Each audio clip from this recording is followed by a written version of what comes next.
நம்ம எல்லாரும் காரை வெளியே நல்லா க்ளீன் பண்ணுறோம், ஆனால் உள்ள இன்டீரியரை சுத்தமாக கண்டுக்கிறதே இல்லை.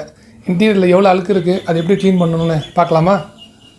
சபா, இவன் ஒருத்தன் கொஞ்சம் ஃப்ரீயா இருந்தா எதையாவது தூக்கிட்டு வந்து என்ன கண்டென்ட் ஆக்கிட்டு இருப்போம். நான் பெயிண்ட தாண்டா எடுக்க சொன்னேன், உசுரை எடுக்க சொல்ல முள்ள சுரண்டுக்க. டேய், மெதுவாக தாண்டா தேய்க்கிறேன், அழுக்கு போக வேணாமாடா. மைண்ட் வாய்ஸ் நினைச்சு டெலியே பேசிட்டோமோ. இவனுங்களை சொன்னேன், அட சும்மா இரேண்டா. பாத்தீங்களா? இப்போ க்ளீன் பண்ணவா வேணாவா, என்ன சொல்கிற நீ? ஒன்னும் இல்லைங்க ஓனர், யூ கண்டினியூ. இது ரொம்ப ரொம்ப ஈஸியான மெத்தடுங்க. ஜஸ்ட் ஒரு ஸ்ப்ரே பண்ணால் போதும். ஸ்ப்ரே பண்ணிவிட்டு நம்ம மைக்ரோ ஃபைபர் கிளாத்தை வச்சு தொடச்சிட்டு ஒரு டிஷ்யூ வச்சு ஒரு வைப் பண்ணிங்கன்னா எவ்வளோ பெரிய அழுக்காக இருந்தாலும் க்ளீனாக வைப் ஆகிடும். வண்டி நம்ம இன்டீரியர் க்ளீனாக வச்சுக்கிறது ரொம்ப ரொம்ப முக்கியங்க.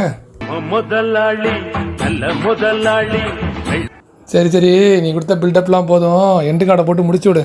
எண்டு கார்டுன தா கொடுத்துருவோம்.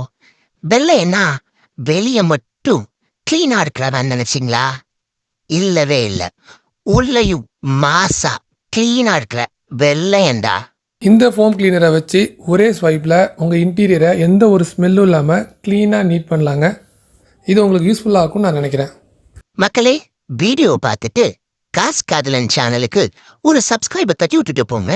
என்ன பர்ட்டன்லா?